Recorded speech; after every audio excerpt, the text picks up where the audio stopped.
It's the Metro on WDET. I'm Robyn, Vincent.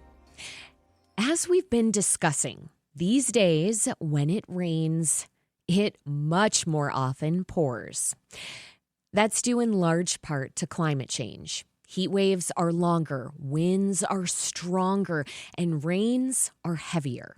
Meanwhile, much of Metro Detroit's infrastructure is old. And combined with the downpours, it's led to more flooding. That's true on Hines Drive in Wayne County. It's true in East Dearborn. And it's true in Jefferson Chalmers, or the Venice of Detroit, as it's known. In 2021, the East Side neighborhood was declared a high-risk flood zone by FEMA after heavy rains flooded many basements and roads. The city of Detroit recently announced a $1 million pilot program to repair or replace seawalls for low-income residents to protect them from flooding. So what do people in the neighborhood make of this plan? And what do they need to protect their neighborhood? Blake Grannum is a longtime Jefferson Chalmers resident. She's here with us now. Blake, welcome. Hi. And just a note, we reached out to Detroit Council member Latisha Johnson, who oversees Jefferson Chalmers. Her office did not respond to our request for comment. So, Blake, let's go back. In June of 2021, Detroit and the metro area got so much rain in such little time that there was flooding in places like Dearborn, River Rouge, and all along I-75. But the flooding was especially bad in Jefferson Chalmers. That's where there were pump and station failures and a lot of basement backups. It got so bad, FEMA declared Jefferson Chalmers a high-risk flood zone. You grew up in Jefferson Chalmers, and I know it doesn't flood all the time, but we're talking right now because in part of what happened then in 2021. Can you take us back to that point? What was the flooding like at that moment in June? The flooding was stressful. It was just scary, you know. You want to be able to take a hot shower. You want to be able to live your life, be able to park in front of your house, and you couldn't do that at all. I had to park down the street for basically, it felt like a week because nobody came to help. The water was sitting in the middle of the street for a really long time, and I think a friend of mine by the name of Monica, she was like, hey, this is crazy that there's water still sitting in the middle of your street and you can't walk to your house. We need to talk to somebody about this. How tall was the water at that point? The water, so outside, in my basement, it was about 4 feet.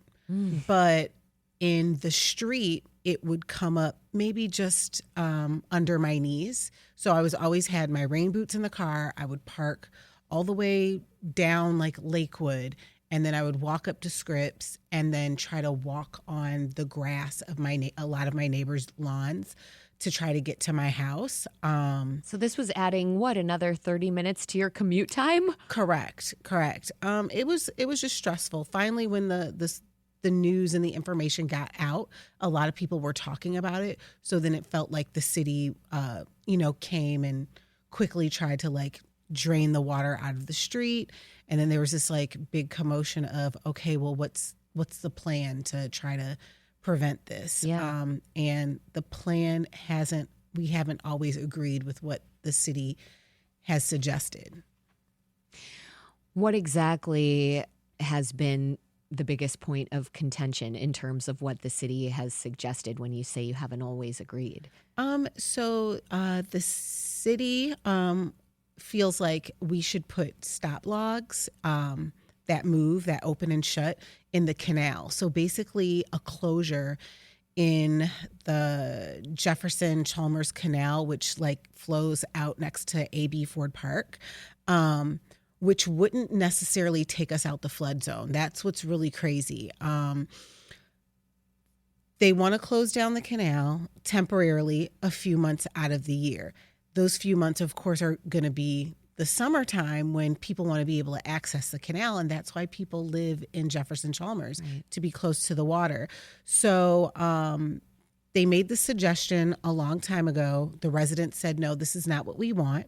And now a few years later, they've still made this same suggestion and talking about how much they want to invest in putting a temporary stop log in the canal, which actually costs way more than the money that they've set to allocate with flood help, with seawalls and things like that.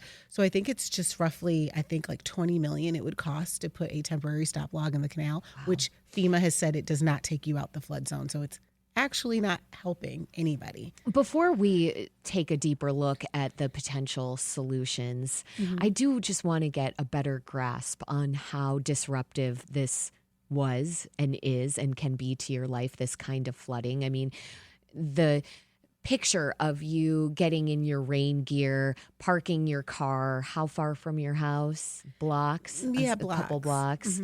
Okay, you're sloshing through some disgusting water that's been sitting for how long? Days. Okay. Days. You've talked with our producer, Sam Corey, about the importance of having community around you, of establishing connections before a crisis like this hits. What was that moment like for you because of the neighborhood connections you had already made? It was, in tragic situations, it was beautiful to see neighbors and people come together, to see, everybody has difference of opinions, different viewpoints. Everybody's going through different things in life. But to see my neighborhood come together and kind of be on the same page of, hey, we don't want our canal closed down. We just want you guys to find a better solution. Everybody was on the same page. Everybody kind of helping each other out. Like, hey, you don't have hot water, but we have hot water. Do you want to go ahead and take a shower at our house? Or you weren't able to get out your house to get to the grocery store, but we have have some food. We just grilled. Just sharing in that and just being kind to one another. And I mean, it's a really beautiful thing. We're such a unique, diverse community, not just culturally and racially, but economically. And when you have difference of socioeconomic groups in the neighborhood, it really develops your character. People live differently. And I really think it helps people to be more empathetic and more kind to one another. Because this is the pushback to American individualism, where we're told that it all falls on us to succeed, and if we fail, it's because of us. And what you learned during this moment, or maybe already knew, but what this underscored for you is the importance of community, of coming together to help each other, of the fact that it's much easier to try and survive when you can lean on your neighbors. I'm wondering how well you knew your neighbors before that incident in 2021 versus now.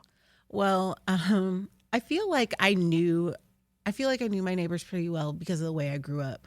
My mother is originally from Nashville, Tennessee, and my father's from Brooklyn, New York. They came in the early 70s, late 60s.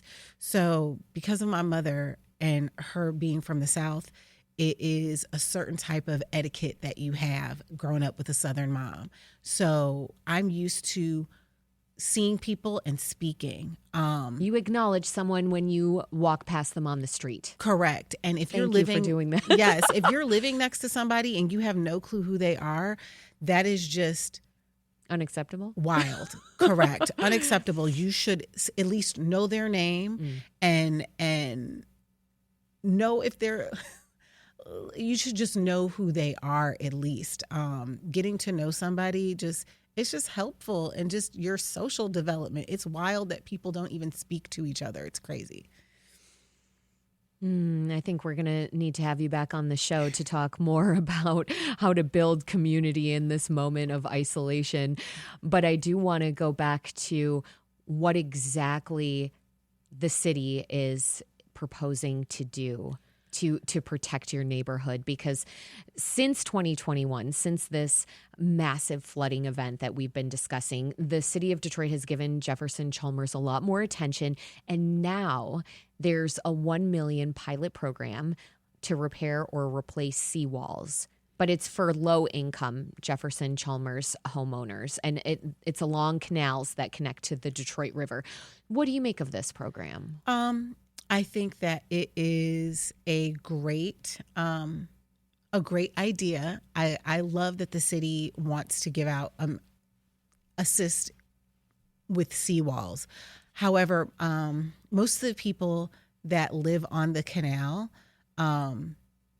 you save up all your money, you have a dream of living on the water. It can be quite expensive. So most of the people that are on the canal don't necessarily fall into that income bracket. So they're not going to qualify for this. Correct. So what's the point is what you're saying? I mean, I saw the look on your face when I was describing this, and you looked a bit skeptical. It's just really sad. You work your entire life to just try to get up the ladder, and then to not qualify for assistance is stressful, because seawalls they're very expensive. So, it would be great to have assistance, but at the end of the day, the people in our community, we're so resilient, and we're going to figure it out no matter what. We're going to figure it out.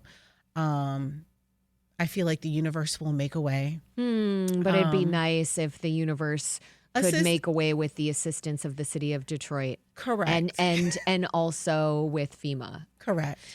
It's the Metro on WDET. I'm Robyn Vincent. My guest is Blake Grannum. She's a longtime resident of Jefferson Chalmers, which is a neighborhood on Detroit's east side. It sits along the Detroit River, and we're discussing a new program to help low-income residents repair their seawalls, and why that program doesn't satisfy most residents' demands to prevent flooding. So, Blake, we were talking about what it was like for you with your neighbors and the close connections that you've had with them. What is different about the neighborhood today? I mean, you grew up there. So what's different about it today compared with what the neighborhood looked like in your childhood? Well, there's more development.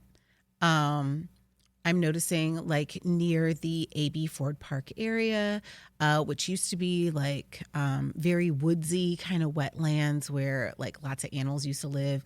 That area is clear because they are looking to develop and have more housing. More people are wanting to move to the neighborhood. So you have a lot of younger folks with people with their children you're just seeing more people. That's a change that I've seen. And a lot of people that aren't necessarily from Michigan.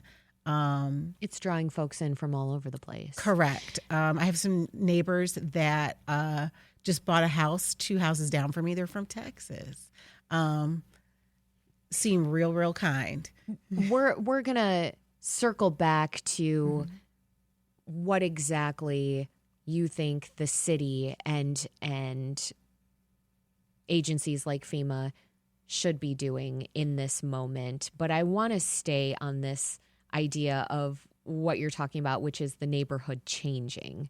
Because before this conversation, we spoke with Jay Jurgensen. He's a former Jefferson Chalmers resident of 40 years and founder of the Jefferson Chalmers Water Project.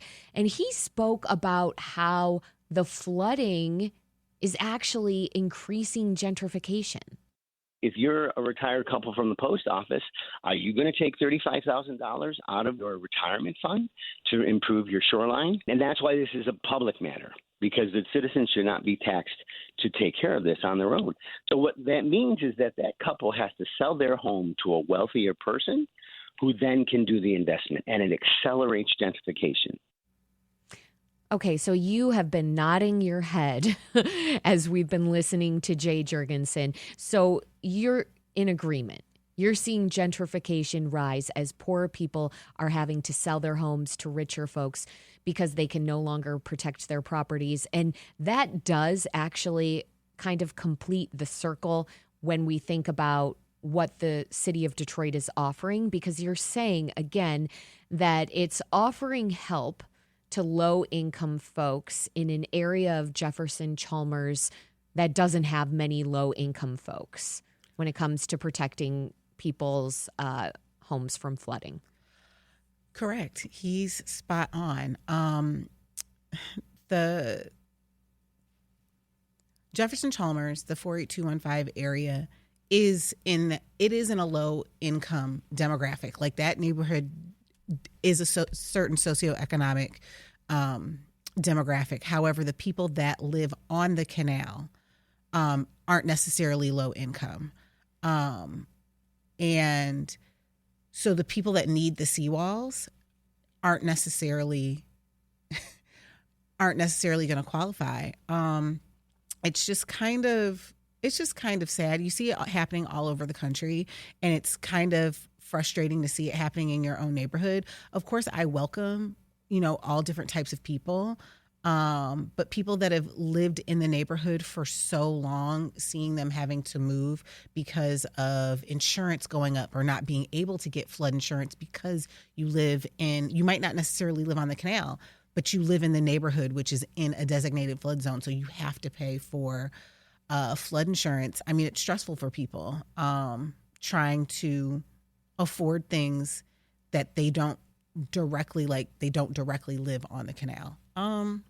I mean, it's just, I hate to say like it is what it is. It's just sad. It's just it's just frustrating and sad. I mean, we're all trying to figure out like what to do. You're seeing like, it's like, who does this benefit? Like, people losing their homes, people not being able to stay in an area which they've known their entire lives. I feel like this city, and this is just my conspiracy theory brain, the city. I have to get my producers ready to fact check this. I'm just kidding. Because you said conspiracy theory. Go on. Just in my brain, like, I see people, I've seen people lose their homes off of taxes. And, if the city really, really wanted to have a stop to it and keep people in their homes, it would have happened. Like, people are just losing their homes at a ridiculous rate. And I'm like, well, who is this benefiting? And I feel like, the city would like to see more money coming into a neighborhood and being able to change the tax bracket in our neighborhood. And I feel like that's why people, they're not trying to help. If that makes sense. I know it sounds like a little kind of confusing, but. I mean, when we say the city, there are people who work for the city. I mean, when we say the government, right, there are people behind these dark glass windows. And so do you think that perhaps with a new administration, Mary Sheffield has vowed to take more of a focus on neighborhoods? Do you see things changing a little bit? Do you think that there could be more policies enacted that you feel would benefit you and your neighbors and not contribute to gentrification? Absolutely. Like, I'm always optimistic, and I always try to look at the glass half full. So, with this new administration, we're going to see, what happens. She's just getting started. So I'm going to be very optimistic. I'm not going to be negative. I'm looking forward to seeing the change and the focus that she's going to have in neighborhoods. I'm looking forward to it. She said that she was going to do it, so it's going to happen. When we come back, I'm going to pose the question to you that people in flood zones and other areas that have experienced natural disasters get all the time, and that is, why don't you just move? This is The Metro on WDET. I'm Robyn Vincent. My guest is Blake Grannum. She's a longtime resident of Jefferson Chalmers, which is a neighborhood on Detroit's east side. It sits along the Detroit River, and we're discussing a new program to help low-income residents repair their seawalls and why that program doesn't satisfy most resident demands. We'll be right back.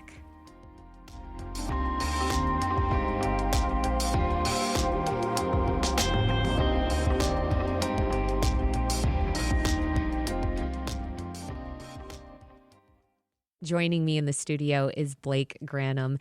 She's a longtime resident of Jefferson Chalmers, and during the break, she said, and I quote, "Jefferson Chalmers is something special. It is magical."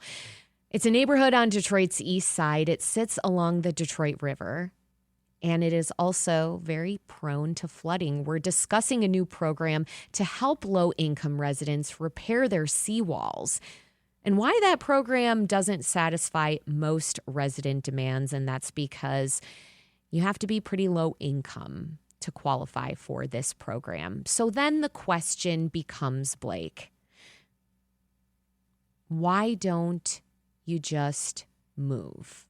It's not safe to live there anymore. You can't necessarily get the kind of support from the government that it's offering. You don't qualify. You make just a little too much money. Your property is worth just a little too much. Why don't you just move? What do you say? Never. That's not an option. Even though we do have some environmental issues like with flooding, backups, the place it's too special. It is not unsafe. It is actually a very safe place to grow up and live.